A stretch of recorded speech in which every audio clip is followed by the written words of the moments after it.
Welcome back and thanks for stopping by. How you doing, Eric? What's crack, bro? We made it to the end finally. Piper Yeah, at the Gates of Dawn, 15 Piper at the albums Gates of later. Dawn. Yeah, the first Pink Floyd album, Yeah, class that's it. cover. Cool cover, actually. Yeah, fun I love story the about cover. this. I don't know if you heard about this story, but No, the guys wanted, obviously they're big into the LSD, scene, the whole psychedelia that took over the 60s. yeah, But this photograph is a famous, actually the photographer who took this was a friend of George Harrison from the Beatles. class. And he had a special lens. He took a picture to simulate an LSD trip. I won't tell you if Interesting. it's real or not, if it's like one. But Yeah, yeah, so that's the band where obviously they launched themselves into this scene, and they became known for their psychedelia, their light show, their really different sound back then in the 60s, and yeah, that's how they kind of gained popularity. The band actually, if you listen to the audiobook, I recommend it. They're the Nick Mason one. yeah. It's a really good listen. So the three band members, Nick, Rick, and Roger Waters, they all went to college together in London Yeah. in the Polytechnic, and they're all studying architecture together. So they're actually architects, you know. They go on to architect some of the best music ever listened to. But they were all kind of interested in college, but wanting to do other things, and they set up a band, and they got a front man in called Syd Barrett, who fronted the band for this whole album. And Syd Barrett, again, he's a very creative way of writing songs and playing music. The band are originally called the T Set back then. Um, Interesting. yeah, the T Set, and they showed up to a gig one day, and they realized there was a band on the same bill called the T Set as well. So they had to change the name of their band, and Syd Barrett was a fan of blues music, and two blues musicians, Pink Anderson, Floyd Council, were amongst his favorites. That's where he came up with the name Pink Floyd, or the Pink Floyd sound, as they came out with. And then the rest is history. So this is That's their first amazing. album. Yeah, That's great. I didn't actually know any of that, so yeah, thanks for yeah. thanks for Bit filling of me in on trivia for that. you. Yeah, check out that audiobook, man. You get to go into the whole story of it. It's really cool. Yeah, I definitely have to do that because you've mentioned that audiobook a number of times Yeah. throughout the album reviews. So, and it's not that long, you were saying. No, it's only like three. It's about 3 hours long, so you might do it in if you're commuting to work or something on the train. Couple of trips up the Nice easy motorway, yeah. listen. Yeah, it's a really. They actually do it in segments of the albums that we covered, so you'll Yeah, be able to relay some of this information that we've been talking about. It's kind of like an executive summary of it all. for sure. For sure. So this album was released in 1967. It was their debut album. This is Yes. before David Gilmour came on the scene. So Syd Barrett was the guitarist, Mhm. vocalist, band leader, should we say. Yeah, Um, for me, it starts off quite strong with I love Astronomy Domine. Let's say that right. I think it's a really cool song, actually. it's excellent. It's an Yeah. excellent way to start an album. And Lucifer Sam is great, and Matilda Mother is great. Yeah, And Lucifer then Sandman is I don't know about you, Rob, but it reminds me of. Do you remember the '60s Batman? yeah, yeah. Oh, completely. Yeah, It's it's got that that whole '60s 60s sound. vibe. Yeah, it's like Austin Powers or something. Like it's Yeah, something that it has definitely has that captures that '60s sound. for It's a sure, good for song. sure. Yeah, it's a good song. It's definitely this album is definitely of its time. There's no doubt about that. You would know it's Yeah, the 1960s. And then Flaming is good, and then it just for me it just falls off a cliff. Then, I um, personally, I love the best song. My favorite song in the whole album is Interstellar Overdrive. I tell you why. yeah, well that's a good tune. Yeah, it's an instrumental. It's a class tune, but Yeah, I'm a massive fan. I'm a massive fan of Marvel and the MCU, and they used the song in Doctor Strange. yes, yeah, And apparently, a lot of their songs back then they were actually inspired by the Doctor Strange comics. yeah, So there's some nice Easter eggs in there too, in their music. brilliant. Yeah, no, I do genuinely like that one.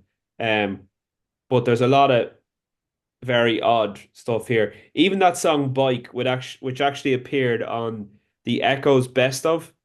So I'm Yeah, very familiar with that one. But yeah. like. it's so bad, and I don't know what, like it's definitely a trip, like. It's psychedelia, but it's also like Roger Waters. He's done loads of different interviews, but he's done a real famous interview there recently with what's his name? Oh, it'll come to me in a second. What's his name? He does podcasts on YouTube. It'll come to me in a minute. But he's Yeah. talking about Syd Barrett, and he talks about that song.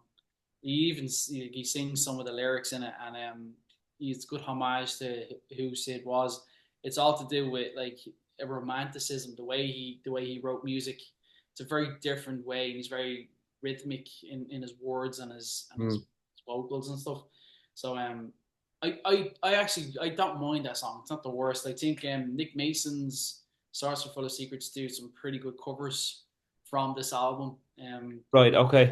They do Bike, they do, Astronomy Domine, they do Lucifer Sam, they do Interstellar Overdrive.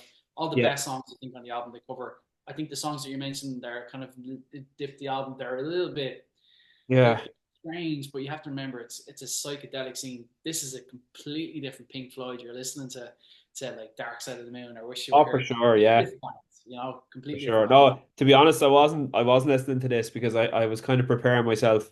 I think I've Yeah, heard this album like twice before, and didn't really think a whole lot of it. And then I listened to it again for the review that we're doing at the moment, and I yeah, put on the headphones, and like going into that, I was like, right, this is a Syd Barrett led album. There's no Dave oh yeah, Gilmour, so you gotta, set your expectations here. So when it yeah, started off, I was, yeah, this is, yeah, yeah, great stuff. This is brilliant. And then they start doing some stuff with like panning left and right, really hard panning, like, and it's just like fair play. They're pushing the boundaries. I think Sergeant Pepper's came out earlier in that year, and they're certainly pushing the boundaries in terms of what can be achieved sonically in the studio. yeah, Um, so hats off for that. The, yeah. fair play. Was this recorded at Abbey Road? It was, yeah, It was, yeah, it actually was, and yeah. they could never get that sound again. There was something unique about when whoever the engineer was in this was it Peter Brown. They could never get that sound again. They tried to replicate it in studios and other Yeah. albums, even on the next album, Source for a Secret, and they could never get that. Joe Rogan, I'm wondering if you remember in there the interview with Roger Waters. Joe Rogan, Wow. um, Right. check out that interview on YouTube if you get a chance. But he talks, Roger Waters is all his, his politics, and I won't get into that now. But Hmm. he does go back to some of the Syd Barrett stories, and he talks about, how he was a very creative writer, and even the song Bike, and how he was able to like, it's like almost like poetry, it's worth a Yeah. watch on some of that kind of Cool. I Pink Floyd might I stuff. might give that a listen. Yeah. Yeah, Very yeah, good. Yeah. So what would you rate this one, Eric, out of 10? yeah. It's not my favorite. I'm not a massive fan of the psychedelic Pink Floyd. I'm more of a fan of the classic rock era. I love the Dark Side of the Moon, Wish You Were Here kind of era of Pink Floyd. So to me, it's a decent album. There's 4 or 5 decent songs on there. Yeah. Overall, I give it probably about a 3 out of 10. It's a tree. Okay. Yeah. I'm actually yeah, I gave the last one a 4.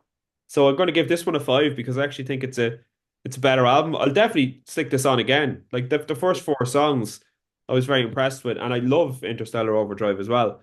Yeah, good So song. it's not very often I'll stick on an album and use the skip button, Eric.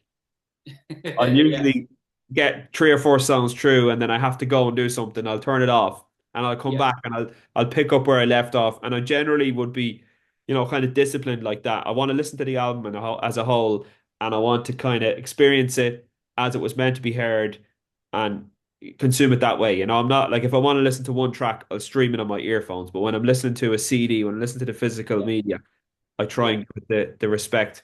But I'll be definitely using the skip button on this one when I listen again, Yeah, yeah, because it's there's very much just space rock. It's very much space rock. there's a lot of rubbish This on is it. Yeah, not the album art is obviously it's not it's the only album I believe that they didn't really I think except from the final cut yeah. um that they didn't use Storm Thurgeson hypnosis. Okay. Just for the Secrets they did use Storm Thurgeson on the whole idea of like space rock and stuff like that. But Yes. yeah, it's cool. It's a cool concept, in terms of like listening back to. It's almost like a time capsule, of how music was Yeah. consumed back in 60s. Look, it's the first album, like how many bands the first album wasn't much to write home about, but they went on to Absolutely, bigger and better things. And then, of course, the other juxtaposition, Eric, is, bands come out, their first album is their best album by a mile, and they yeah, can never live up to it. It's that's like a it. Yeah, millstone that's it. around their neck. They And like Pink Floyd were known back in the days for their live shows. They brought again. They had a whole kind of underground scene. They used to in the London art student scene, yeah. exactly, yeah. They had a very niche kind of area, and it's called all down to their popularity from student, I don't know, student unions or whatever they're called Yes. back then.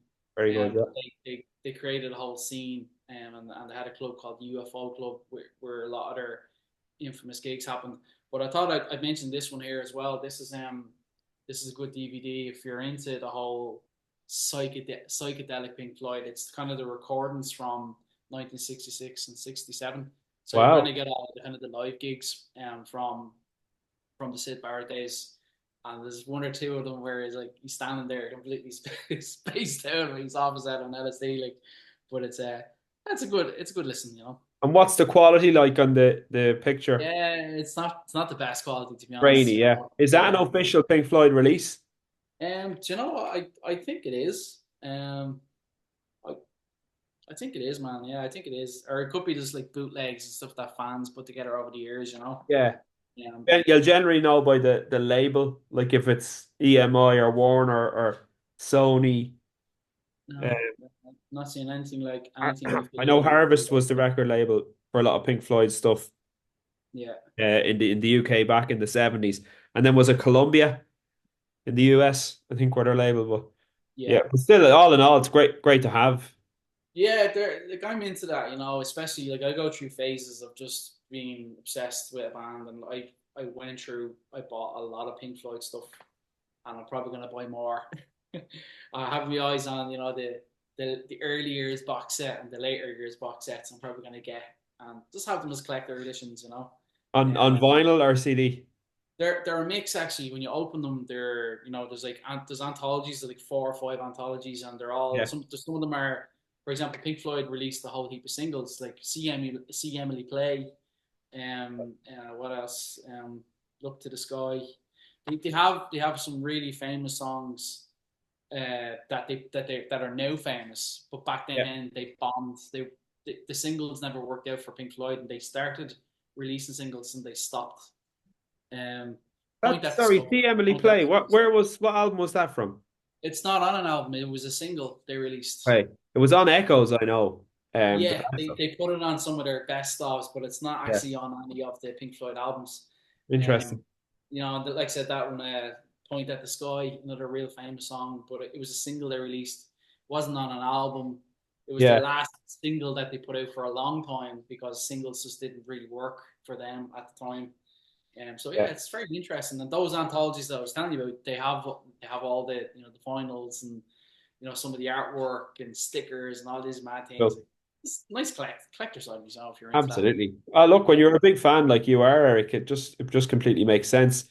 That's it. Like Yeah, that's it. how I got to have the Pink Floyd collection, like I probably told you before, but I had the Echoes best of, and then I didn't actually have the albums, and I wanted to buy Dark Side of the Moon and The Wall and Wish You Were Here and Animals, Yeah, but I actually saw the box set, so I ended up picking that one up, and it was all the albums from the yeah, first album right through to Division Bell.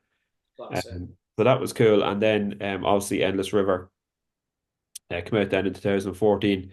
But it was great. I have to say, I really enjoyed going back through these albums over the last few months, Eric. It's yeah. been it's been great to really, get under the Hopefully, hood of these yeah. albums. Hopefully, it's made a fan of you now for Pink Floyd.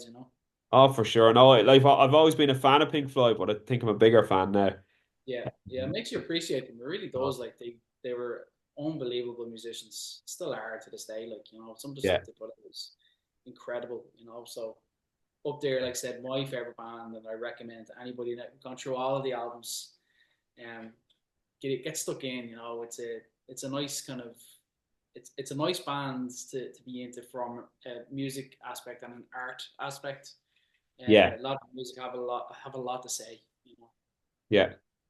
Yeah, look, I've really enjoyed it, so thanks very much. So next week we're going to be doing our countdown from least favorite to most favorite Yeah, for albums. So I'm very interested to see, particularly our top five, how different they are. And I'm sure they'll be different because we'll have different takes. yeah, You're a drummer, I'm a guitar player, that's you it. know, Yeah, we both like different aspects of music. So, some stuff, obviously guitar solos is a big thing for me. Groove is a big thing for you, but then also, like things like production and uh lyrics and different things. Different things can reach out to different people in different yeah, ways and move absolutely, them. So absolutely. I'm interested to see what your take is for your top albums next week. Cool, man. We'll tune in to see what happens then. Exactly, exactly. And then in the new year we might pick another big band to run through the albums with. Make some suggestions. Yeah, absolutely. Yeah. Make your suggestions below who you think we should do next. Because I have to say it's great fun running through these and great fun reading the comments. For now, we'll leave it, I think, Eric, and next week we'll catch up again with our best Pink Floyd albums in our rankings, All and I right, will Jeff. talk to you then. Okay, bye now.